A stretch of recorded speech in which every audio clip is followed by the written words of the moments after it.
Hello guys! Ayan, so ako ulit si Auntie Arlene. So sasagot lang tayo ng tanong ng isang sisi natin kung paano daw ba magalit ang mga Singaporean at napapagalitan din daw ba ako dito sa Singapore.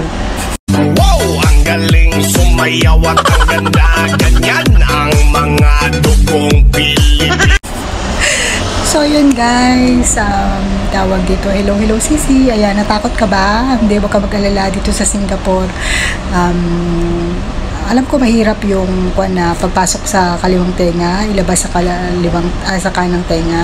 Alam ko mahirap yung ganun, pero kasi kung pagalitan tayo tapos dibdibin natin is tayo lang din naman ang mapektuhan. So yun, tayo lang din ang kawawa, tayo lang masistress, ganun. So yun, paano magalit ang mga Singaporean? So yun, based on my experience po is kinakausap nila ako. Minsan may anong boses, minsan may malakas na boses to the point na masakit sila magsalita, pero may laman yung salita, pero hindi pasigaw. I mean, hindi sobrang yung parang ano ka talaga, yung halos bawal kasi dito guys, saktan tayo ha, bawal yan yun, so bawal yan dito. Pero ang tawag doon, masakit sila magsalita to the point na doon sa dati kong amo is naiyak ako. So yun, mababaw lang talaga din kasi ang luha ko, konting lang sa akin is naiiyak na ako, ganun. So yun, syempre guys, katulong lang din naman ako dito. So yun, hindi po ako exempted. Napapagalitan din po ako at may aminado ako, pagka may mali talaga tayo is mapapagalitan talaga tayo kasi para makorek tayo guys. So yun nga sa akin is last 3 weeks ago yata yun, Saturday yun nangyari. So yun, so i-share ko sa inyo guys ha, para alam nyo din at para wag nyung gayahin si auntie nyo. Ayan, so yung pinaka latest talaga na nangyari sa akin is Sabado ito nangyari. Lumabas yung lola, yung nanay at yung dalawang alaga kong naiwan na sa bahay, yung amo kong lalaki at ako. Tapos nagkataon kasi guys na yung lababo namin is barado, so nagpatawag siya ng gagawa nun. So yun, nag-hire siya, sabi niya sa akin is 11 ng umaga darating yung magpapump o yung mag-aayos ng kasi nga barado nga. Ngayon, sabi naman niya, huwag ka mag-alala kasi nandito naman nga daw yung amo kong lalaki. So yung pwede naman niyang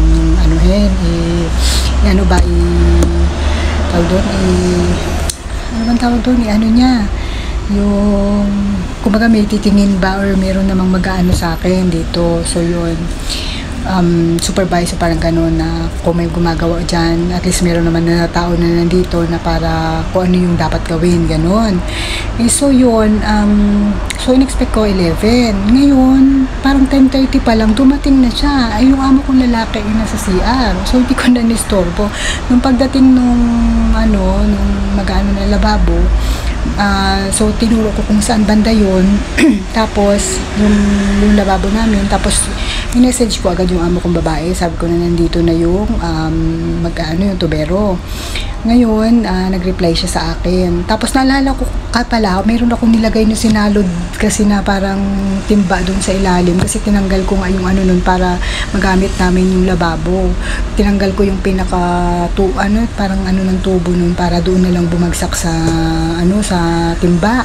So nagdali-dali ako. Ngayon nakabukas lang yung WhatsApp ko nun kasi sa WhatsApp kami nagka-chat. Ngayon, dumiretso na ako doon. Tinanggal ko yung mga nasa ilalim para magawa ng maayos nung nung tubero. Ngayon, yung tubero naman, so pagkaalis ko ng sinanong niya ako kung may naririnig daw ba ako na parang sounds daw. Ngayon sabi ko, meron ako naririnig pero dito sa yung parang yung alam mo yung parang drainage siya, yung ganon. So, inano ko sa kanya na dito banda. Ngayon, sabi niya, okay, sige, binuksan niya ngayon yung, kasi may may takip yun binuksan niya ngayon. Ngayon, siging pump siya. Tapos, tinatanong niya ako kung okay na. Kasi, pinapump niya, dandun naman ako sa, yung sa parang kuwanan niya.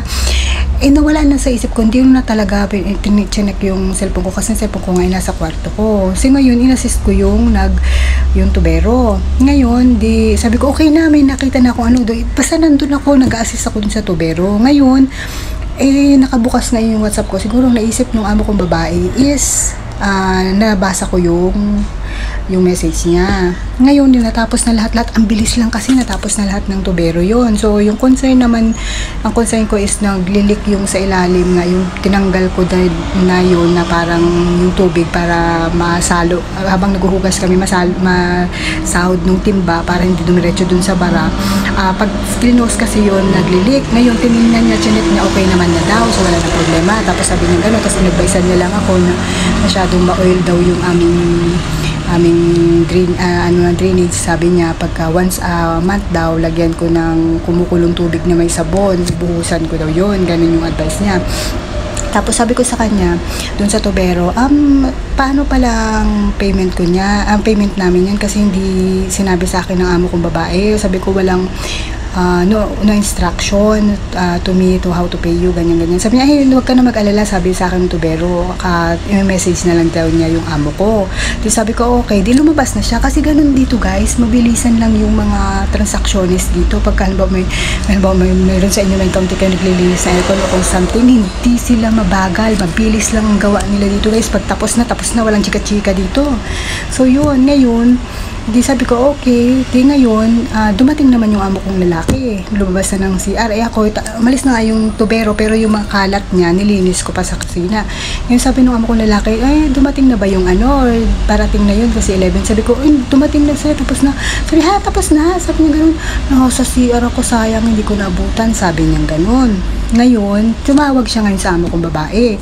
Ngayon, nung kausap niya yung amo kong babae, hindi sinabi niya gano'n. Tapos naririnig ko, nandun lang din ako. Hindi siya naka-loudspeaker, pero naririnig ko yung sagot ng babae na sabi niya, gano'n. Sige, okay lang. Kasi nandyan na yan. Kasi sabi nung amo ko lalaki, okay na daw. Sabi ni auntie na ayos na yung choke nga, yung pagka-barado, ganyan-ganyan. Di okay na. Di okay na lahat. Tapos nung di natapos ko nang liligpit yung kalat doon sa kusina, di tinignan ko yung cellphone ko. Pag tinignan ko sa cellphone ko, may message yung amo kong babae. Nabasa ko naman din kung kamusta yung barado, okay na ba, pwede bang sabihan mo si sir mo na na puntahan yun nga, yung habang gumagawa yung nag-ano. Ngayon, hindi ko na nga talaga nabasa yun guys, huli na. Kaya ang reply ko sa kanya ay, sorry ma'am, late ko na nabasa yung message nyo. Hindi ko na sinagot yung sagot niya kung okay na yung pagkabarado, kasi nga, narinig ko naman na nag-uusap sila ng amo kong lalaki na okay na ganun na yung kung ano yung advice nung sa akin nung kwan, kasi kuninto ko lahat yung advice ng tubero, ganyan-ganyan, na masyado daw ma-oil yung ano natin, ganyan-ganyan. So, okay na talaga. Yun lang yung reply ko sa amo kong babae. Ang mali ko guys is kahit narinig ko man yung pag-uusap nila, dapat pala nag-reply ako kung ano yung tanong ng amo kong babae. At hindi ko na-replyan yun. Ngayon nung dumating sila, nasa kwarto ako nagpa-plancha, bigla siyang pumasok, sabi niya gano'n, okay na ba yung medyo mataas yung boses niya, okay na ba yung kasi ganyan, paano ko babayaran yun, hindi ko alam kung chinat kita, sabi niya sa akin, hindi ko alam kung okay na ba yung barado, paano ko ma-settle yung payment niya, ganyan. Sabi ko, mama, sabi niya sa akin, i-chat ka na lang daw niya, kasi sabi ko, wala kayong binigay sa akin na instruction kung paano bayaran. Ngayon sabi niya, paano ko bayaran, hindi mo sinagot. Ang reply mo sa akin ganito, na tinatanong kita, ang layo na reply mo sa akin, sorry ka sa akin, ganyan, yun, mataas yung boses niya. Ngayon, tuwa mo kong lalaki, nagsasalita siya ng salita nila, pero sabi niya, ano nangyayari, sabi ganun, di lumapit siya sa amin. Kasi ito, sabi meron, nag-explain siya dun sa amo kong lalaki. Ngayon, tumingin yung amo kong lalaki sa akin. Tinignan ko din yung amo kong lalaki kasi nagigets ko yung pag-uusap nila. Hindi ako marunong ng salita nila, pero dahil madalas ko naririnig kung paano sila magsalita, alam ko na parang nagreklamo siya na hindi ko sinagot yung tanong niya. At alam ng lalaki na kausap niya yung amo niyang babae na nandun din ako, na naririnig ko yung pag-uusap nila, na sinabi ng amo kong lalaki na okay na yung pagkabarado, na settle na yun, kasi yung kinento ko daw na okay na ako yung nandyan. So tumingin sa akin yung amo kong lalaki, tumingin din ako sa amo kong lalaki. Ngayon sabi ng amo kong lalaki sa akin, sige, punta ka na lang doon sa kusina, samahan mo yung amo kong babae, tapos sabihin mo sa kanya, pakita mo sa kanya na talagang wala na yung barado, sabi niya.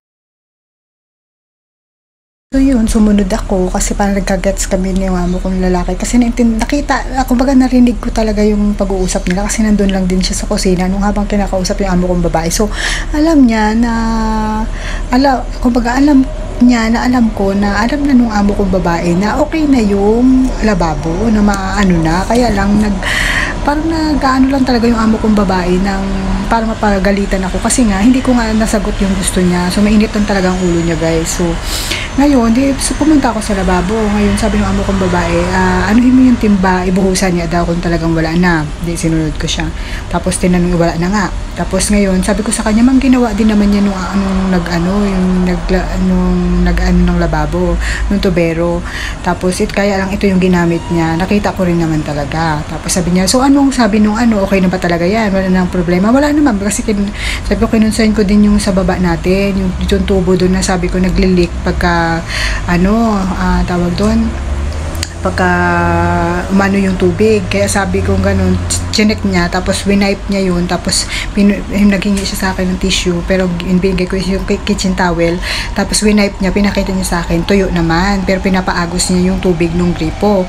Ngayon sabi niya, okay, so pwede ko nang bayaran yan. Sabi ko, pwede naman kasi maayos naman na po, sabi ko man sa kanya. Tapos okay, sabi niya, so next time maging maingat na naman. Ano ba yan? Sabi niya sa akin, tinatapon mo ba yung sa oil nga daw, kasi sabi kasi sa akin is malangis. So in-explain ko din sa kanya na kailangan once a month buhusan ko na mainit na tubig na may sabon para mawala yung nasa stock na langis, kasi nung pinump niya yung parang drainage, meron nung nilinis niya kasi yung parang stick na mahaba, ma-oil siya. Sabi ko, hindi ma'am, kasi nilagay ko sa plastic, kasi yun yung utos sa akin nung mama niya, yung mami niya, na ilagay ko yun sa plastic kasi kami pag nagdi-deep fry kami, meron kami machine na yung may oil. Kasi dito sa kanila, guys, hindi yan pinapaano talaga yung katulad sa atin. Yung diba yung pag nagpa-fries ka ng french fries, yung mga sa bilihan, yung kwadrado na ganun. Ay, kwadrado, yung rectangle na parang aluminum, yun, yung may strainer na kasama, yung ganun. Meron kami yan dito. So, yun, hindi kasi nila pinapaano yung oil niyan. Siguro mga 10 days lang, papalitan ko na agad yan. Hindi nila pinapaano kasi sabi nila magkakaroon daw ng cancer o magkakaroon ka daw ng sakit pagka medyo na yung oil, maitim na, tapos ginagamit pa rin. So yun, mga health conscious na kasi sila dito, guys. So sabi ko, nilalagay ko yun sa plastic, tapos tinatapon ko. So yun, nasabi ko, hindi ko pinapaagos doon sa sa lababo namin. So sabi niya, okay. So tapos na, yung pag-uusap namin tapos na. Pero ako hindi ako mimik sa kanya, nung tahimik lang ako. Tapos nung naimasmasan na rin siya, tapos may ng konti, mimik na siya sa akin. Tapos na, na siya. Pagtapos ma-explain ng lahat, okay na, mahinaw na siya, guys. Ganun na lang siya. Mailabas niya yung gusto niya sabihin, basta huwag ka lang sumagot-sagot sa kanya, lalo pagka mainit ang ulo niya, huwag mong sabayan. Basta tumahimik ka lang. Pag tinatanong ka, sagutin mo. Yun lang. Tapos pero after, dahil medyo masama talaga ang loob ko, guys, hindi ako nagsasalita. Talagang nagtatrabaho ako, nag-ano ako, pero yung amo kong lalaki pa na yan, tanong sa akin kung gusto ko ng pagkain ng ganito yung ganun.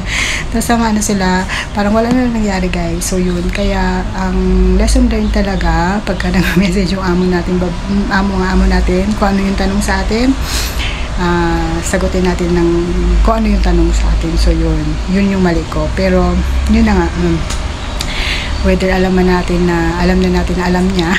So yun, kaya yun lang.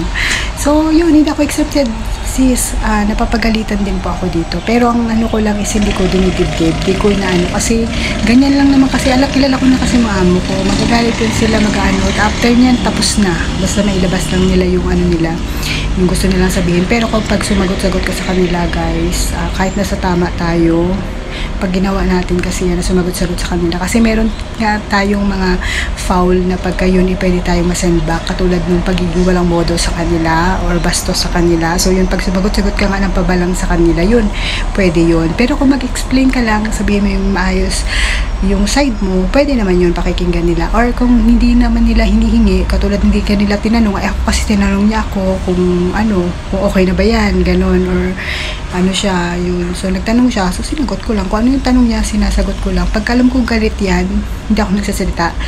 Magtatanong yan, sasagutin ko. Kung ano yung tanong niya, yun lang din yung sagot ko. Tapos na. para tapos na ang usapan. Ngayon kung magdadadada siya dyan, problema na niya yan. Siya na yung masustroke, hindi ako. Hindi, wag naman, mabait naman yung amo ko. So yun, hindi.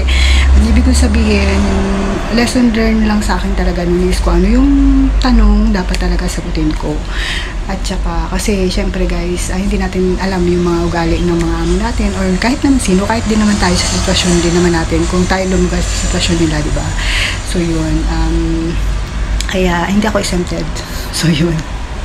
Kaya napapagalitan din ako, pero hindi ko dinidibdib. Kasi pag nadibdib, baka ma-stroke ako, char. So yun, hindi, baka ako lang din naman ang mahirapan. At saka mahirap kasi din magtrabaho pag hindi ka komportable sa kasama mo. Or, kaya yun guys ha, ayun, pasensya na kayo. Pag may nagdo-doorbell, nagugulat ako. Ayun, arte ni auntie nyo, no? Ang sarap pa.